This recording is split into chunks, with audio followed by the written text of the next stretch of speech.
And welcome back. Thank you so much for joining me in today's video. I'm really excited to share this video with you guys because we're seeing some really interesting trends in our housing market.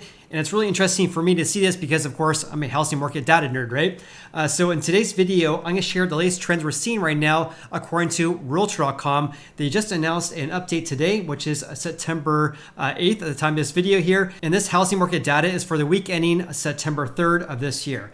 Here's their update right here, which I have not even read. Instead, just like the past couple of videos I've been making for you guys, I'm going directly to their actual data itself and providing my own analysis regarding what we're seeing right now in our housing market on a national level.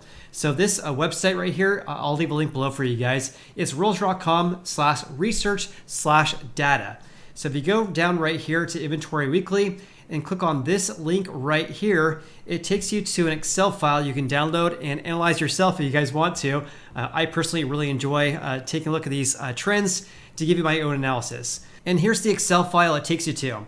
I've added some color codes here to provide you guys with some analysis regarding trends we're seeing right now. But here's what we're going to be talking about today. Here's the year-over-year percent change in the median list price. These are asking prices for people listing their house for sale. And also the change of active listing inventory, the percent change on a year-over-year basis. And by the way, these are all percent changes on a year-over-year basis. They don't provide changes on a month-to-month basis or week-to-week basis. Also looking at days on the market, the number of new listings, as well as the number of price reductions from 1 year ago. So let's first talk about home prices. These are, again, the asking prices. For the week ending September 3rd, we had a 13.4% increase compared to the same week 1 year ago. This is drastically different compared to July and June of this year, when the percent gains were in the range of 15.5% to 18.3%. So the gains we're seeing right now are still higher compared to 2021, but not nearly as high compared to June and July of this year. And again, this is well above historical averages of around 3 to 6% for home price gains. Again, these are only asking prices, not sold prices. For whatever reason, Realtor.com only provides listing prices and not sold prices, which I would imagine they are doing that because this is more of a leading indicator of our housing market, whereas a sold house is really what our housing market was like, 1 to 2 months ago when the home seller was negotiating with the home buyer before they signed a signed contract. So that's asking prices, again, up 13.4% from a year ago. Let's look at active listing inventory, because have a look at this. Over the past, Over the past 11 weeks, the percent change or the percent increase of active listing inventory, which of course is housing supply, has been stagnating around a 25% gain to a 30% gain. So over the past 11 weeks, we haven't seen a lot of movement regarding active listing inventory. As I mentioned in my video from about a week ago, one of the reasons why we're seeing this stagnation of inventory growth is because of this right here, because the number of new listings has been decreasing compared to 1 year ago for 9 consecutive weeks now. So it started in July, or the second week of July, for the week ending July 9th to be exact, where we saw a decrease of 6% in the number of new listings compared to the same week 1 year ago. So for 9 consecutive weeks now, we've seen less new listings hitting the market from last year. And because we're seeing less new listings hitting the market over the past 9 weeks, this is why we're seeing this stagnation of inventory growth over the past 11 weeks. In other words, we're not seeing enough new listings hitting the market here, and this is causing inventory growth to really slow down greatly. Now, this trend is drastically different compared to the first few months of this year because during the first few months of this year, we really saw an increase of active listing inventory due to a pullback in home buying demand, even though we had approximately the same number of new listings from a year ago. So take a look at this. For this time period right here, which is more or less the end of April through the beginning of July, we had more new listings hitting the market this year from last year. And that's why we saw inventory growth on a year-over-year basis go from a 5.9% decrease to basically being the same for the week ending May 7th of this year. And then it increased greatly all the way from a 0% more or less, all the way up to 20% by the time we hit the middle of June. So what I'm getting at here is for 11 weeks, we saw more new listings hitting the market, and that caused an increase of active listing inventory, and also due to a pullback in home buying demand as well. It was taking longer for houses to sell, for example. Yet another trend we're seeing right now has to do with days on the market. This is a time period when a home seller lists their home for sale to when they ultimately accept an offer from a home buyer and the house closes escrow about 30 days later. So days on the market is that time period when they list their house to when they accept an offer. So for, what is this? For 6 consecutive weeks, we've seen houses taking longer to sell right now compared to 1 year ago. And in fact, over the past 2 weeks, it's taking 5 days slower on average to sell a house in the US. Okay, that was an update regarding inventory and also days in the market. Let's talk about the number of price reductions across the United States. This is the percent change of price reductions compared to 1 year ago. So take a look at this trend because some changes have been occurring here as well. So during this time frame right here, which was a 10-week period starting on June 18th, all the way until we hit August 20th, we saw the number of price reductions compared to 1 year ago decrease every single week. So we went from a 112% increase in the number of price reductions from last year.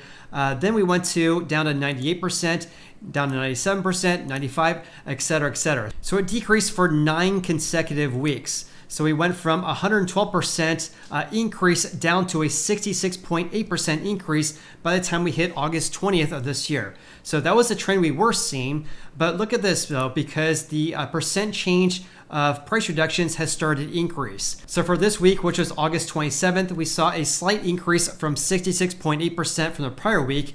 And also this week, we went from a 71.5% increase now to a 72.6% increase.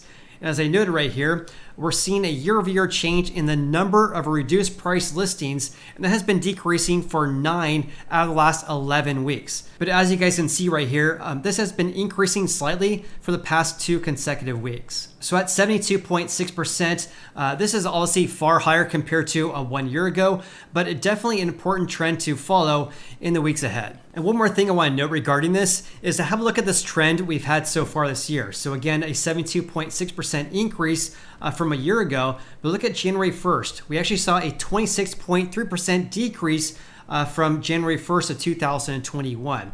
And we actually saw a decrease all the way until we hit more or less March of this year. We saw less price reductions from a year ago. And now ever since really April 2nd of this year, we saw more and more price reductions in the US. Also, as I noted right here, according to altosresearch.com, for the week ending September 2nd, which is the most recent data they have for us, the share price drops in the US is at 40%. So approximately 40% of active listings right now have had price reductions. And this is double the share we've had over the past 4 months because for the week ending May 6th, that share was only 20%. If you guys are still watching today's video, I greatly appreciate that. So hit the like button for me if you wouldn't mind doing that. So I want to provide a summary for you guys in today's video as well. Here's number 1.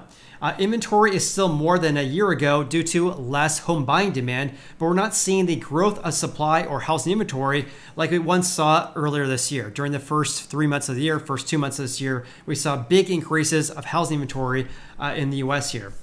And this slowdown of inventory growth is likely due to fewer new listings hitting the market for 9 consecutive weeks. We've seen fewer new listings hit the market on a year-over-year basis for 9 straight weeks now. But it's important to note that altosresearch.com as well as Redfin is reporting inventory declines as of late. So Altos Research stated that last week was one of the first weeks in several months where inventory actually decreased, and that's on a week-over-week basis. And Redfin over the past few weeks has also noted decreases of active listing inventory, and they report averages over the past 4 weeks. So Altos and Redfin are reporting declines in active inventory as of late. So that's number 1. Number 2, if inventory continues to stagnate, that could slow down this housing market, putting upward pressure on prices. So what I'm getting at here is that if we don't see gains of active listing inventory or supply, that could cause less options amongst current home buyers right now,